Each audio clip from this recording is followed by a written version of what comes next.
Hello aspirants, welcome back to our channel. మనం ఈ వీడియోలో కర్ణాటిక్ యుద్ధాల గురించి డిస్కస్ చేద్దాం. కర్ణాటిక్ యుద్ధాలు జరగడానికి రీజన్ ఏంటి, ఎలా జరిగాయి, ఏ సంధితో ముగిశాయి అనేవి ఈ వీడియోలో డిస్కస్ చేద్దాం. అయితే ఫ్రెండ్స్, ఇప్పుడు నేను కర్ణాటిక్ యుద్ధాలు స్టార్ట్ కావడానికి రీజన్ ఏంటో చెప్తాను చూడండి. మీకు నోట్సే కావాలి అనుకుంటే ఈ వీడియోను 2 to 3 minutes స్కిప్ చేసి అక్కడ నా నోట్స్ ఉంటుంది, మీరు చూసి నోట్స్ ప్రిపేర్ చేసుకోండి.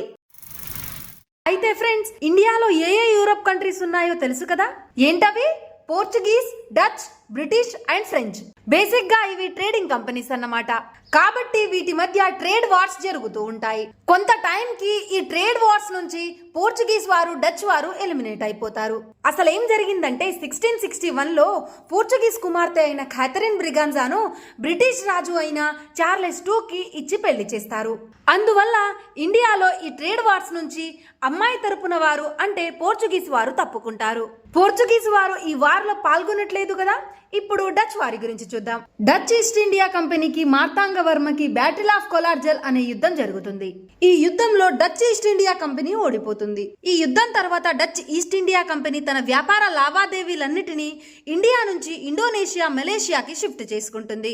ఇక ఆ తర్వాత అక్కడే ఉండిపోయింది, మళ్ళీ రాలేదు. ఈ విధంగా బ్యాటిల్ ఆఫ్ కొలార్జల్ వల్ల ఈ ట్రేడ్ వార్ నుంచి డచ్ వాళ్ళు కూడా బయటకు వచ్చేశారు. సో ఇప్పుడు ఇండియాలో యూరప్ కి సంబంధించి ఈ 2 కంపెనీలు మాత్రమే ట్రేడ్ వార్ లో ఉన్నాయి. ఏంటంటవి? French East India company and British East India company. 1740లో యూరోప్ లో ఆస్ట్రియా యుద్ధాలు, అంటే ఆస్ట్రియా యొక్క సింహాసనంపై ఎవరు కూర్చోవాలి అని యుద్ధాలు జరుగుతుంటాయి. అందులో బ్రిటిష్ వాళ్ళు ఇన్వాల్వ్ అవుతారు. సో ఇప్పుడు యూరోప్ లో కూడా ఫ్రెంచ్ అండ్ బ్రిటిష్ వ్యతిరేక వర్గాలుగా అయ్యాయి. ఈ వార్ యొక్క ఎఫెక్ట్ ఇండియా మీద కూడా పడింది. ఒకసారి ఏమైందంటే 1745లో ఫ్రెంచ్ షిప్ పై British East India company attack చేస్తుంది. సో ఇలా ఫస్ట్ కర్ణాటిక్ వార్ మొదలయ్యింది. తరువాత ఫ్రెంచ్ వాళ్ళు బ్రిటిష్ షిప్స్ పై అటాక్ చేస్తారు. ఆ తరువాత 1746లో ఫ్రెంచ్ వారు మద్రాస్ కోటను ఆక్రమించి బ్రిటిష్ వారిని ఖైదులుగా మార్చేస్తారు. అప్పుడు బ్రిటిష్ వాళ్ళు వెళ్లి అన్వరుద్దీన్ ని హెల్ప్ అడుగుతారు. అప్పుడు అన్వరుద్దీన్ ఫ్రెంచ్ గవర్నర్ అయిన డూప్లేను పిలిచి ఎంక్వైరీ చేస్తాడు. ఏంటి, మద్రాస్ కోటను ఎందుకు ఆక్రమించావని అన్వరుద్దీన్ డూప్లేని అడుగుతాడు. దానికి డూప్లే, నేను మద్రాస్ కోటని పూర్తిగా ఆక్రమించి నీకే ఇస్తాను అని అంటాడు. కానీ లాస్ట్ కి ఇవ్వడు. దానితో అన్వరుద్దీన్ కి కోపం వచ్చి 1746లో మద్రాస్ కోటను ఆక్రమించమని తన సైన్యాన్ని డూప్లేపై యుద్ధానికి పంపిస్తాడు. ఈ యుద్ధంలో డూప్లే సైన్యం తక్కువగా ఉన్నా కూడా అన్వరుద్దీన్ సైన్యంపై గెలుస్తాడు. ఈ యుద్ధం అడయార్ నది ఒడ్డున జరుగుతుంది. దీన్నే అడయార్ యుద్ధం లేదా శాంతోమ్ యుద్ధం అని అంటారు. ఈ శాంతోమ్ యుద్ధం అన్వరుద్దీన్ కళ్ళు తెరిపిస్తుంది. ఈ ఫ్రెంచ్ వారితో యుద్ధం అంత ఈజీ కాదని అనుకుంటాడు. అయితే ఫ్రెండ్స్, ఇందాక చెప్పాను కదా యూరోప్ లో ఆస్ట్రియా వారసత్వ యుద్ధాలు జరుగుతున్నాయని. ఆ యుద్ధాలు 1748 కల్లా ముగుస్తాయి. అప్పుడు వాళ్ళు చేసుకున్న సంధి ఎయిక్స్లా చాపెల్ సంధి. ఈ సంధి వల్ల వీళ్ళ మధ్య ఒక డీల్ జరుగుతుంది. అంటే ఫ్రెంచ్ బ్రిటిష్ వాళ్ళ మధ్య ఒక డీల్ జరుగుతుంది. అదేంటంటే బ్రిటిష్ వారు ఫ్రెంచ్ టెరిటరీ అయిన లూయిస్బర్గ్ ని ఆక్రమించుకొని ఉంటారన్నమాట. అయితే ఇక్కడ ఇండియాలో బ్రిటిష్ వారి ఆధ్వర్యంలో ఉన్న మద్రాస్ కోటను ఫ్రెంచ్ వారు ఆక్రమించుకొని ఉన్నారు కదా. సో ఏంటి ఫ్రెండ్స్, బ్రిటిష్ వారి ఆధ్వర్యంలో ఉన్న మద్రాస్ కోట ఏమో ఫ్రెంచ్ వారి దగ్గర ఉంది, అండ్ ఫ్రెంచ్ వారి లూయిస్బర్గ్ అనే టెరిటరీ ఏమో బ్రిటిష్ వారి దగ్గర ఉంది. మాది మాకు ఇచ్చేయండి, మీది మీకు ఇచ్చేస్తామని చెప్పి సంధి చేసుకుంటారు. అందువల్ల మొదటి కర్ణాటిక్ యుద్ధంలో ఫ్రెంచ్ వారి నుండి బ్రిటిష్ వారు మద్రాస్ ను తిరిగి పొందుతారు. సో ఫ్రెండ్స్, ఇప్పుడు ఒకసారి మొదటి కర్ణాటిక్ యుద్ధం గురించి నోట్స్ చూద్దాం. భారతదేశంకు వ్యాపార నిమిత్తం వచ్చిన పోర్చుగీసు వారు, డచ్ వారు, బ్రిటిష్ వారు ఫ్రెంచ్ వారి నుండి పోటీని తట్టుకోలేక నిష్క్రమించారు. నేను ఇందాక చెప్పాను కదా ఫ్రెండ్స్, పోర్చుగీస్ వారు, డచ్ వారు, బ్రిటిష్ వారు ఫ్రెంచ్ వారి నుండి పోటీని తట్టుకోలేక నిష్క్రమించారు. బ్రిటిష్ ఫ్రెంచ్ వారి మధ్య వ్యాపార ఆధిపత్యం కొరకు 3 యుద్ధాలు జరుగుతాయి. అవేంటి? ఆంగ్లో ఫ్రెంచ్ యుద్ధాలు, లేదా ఆంగ్లో కర్ణాటిక్ యుద్ధాలు, లేదా దక్కన్ యుద్ధాలు అని అంటారు. ఫస్ట్ కర్ణాటిక్ వార్ ఎప్పుడు జరుగుతుంది ఫ్రెండ్స్? 1744 నుంచి 48 వరకు జరుగుతుంది.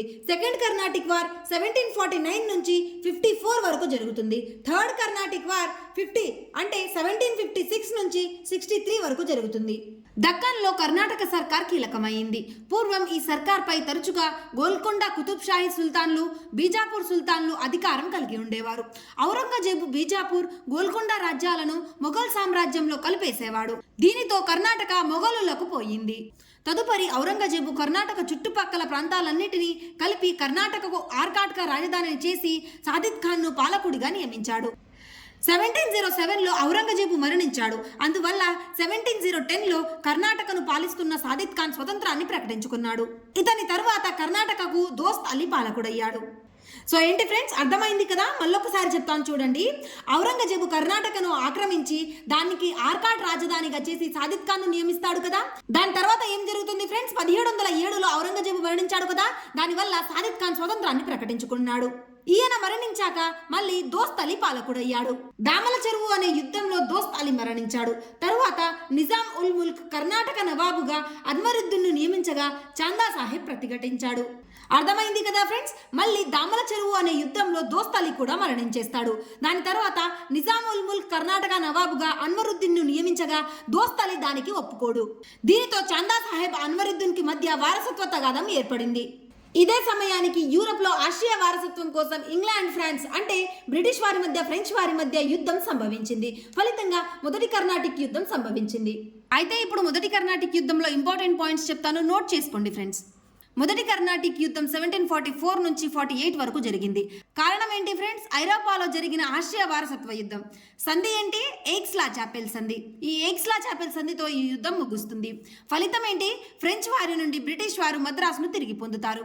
ఎలానో నేను ఇందాక చెప్పాను కదా ఫ్రెండ్స్. ఇక్కడ ఇండియాలో ఫ్రెంచ్ వారు బ్రిటిష్ వారికి మద్రాసును తిరిగి ఇచ్చేస్తే అక్కడ యూరప్ లో బ్రిటిష్ వారు ఫ్రెంచ్ వారికి లూయిస్బర్గ్ అనే టెరిటరీని తిరిగి ఇచ్చేస్తారు. ఈ యుద్ధంలో ఫ్రెంచ్ గవర్నర్ డూప్లే. ఈ యుద్ధంలో ఫ్రెంచ్ వారి మద్దతును పొందింది చాందా సాహెబ్, బ్రిటిష్ వారి మద్దతును పొందింది అన్వరుద్దీన్. ఈ యుద్ధంలో భాగంగా జరిగిన యుద్ధం షాంతోమ్ యుద్ధం. ఆధునిక భారతదేశ చరిత్రలో స్వదేశీ విదేశీ సైన్యాలకు జరిగిన తొలి యుద్ధం షాంతోమ్ యుద్ధం. గెలిచింది ఎవరు ఫ్రెండ్స్? ఫ్రెంచ్ కూటమి అంటే చాందా సాహెబ్ గెలిచాడు. ఓడింది ఎవరు? బ్రిటిష్ కూటమి అంటే అన్వరుద్దీన్ ఓడాడు. సో ఇది ఫ్రెండ్స్ మొదటి కర్ణాటిక్ యుద్ధం గురించి. నెక్స్ట్ వీడియోలో సెకండ్ కర్ణాటిక్ యుద్ధం అండ్ థర్డ్ కర్ణాటిక్ యుద్ధం గురించి చెప్తాను ఫ్రెండ్స్.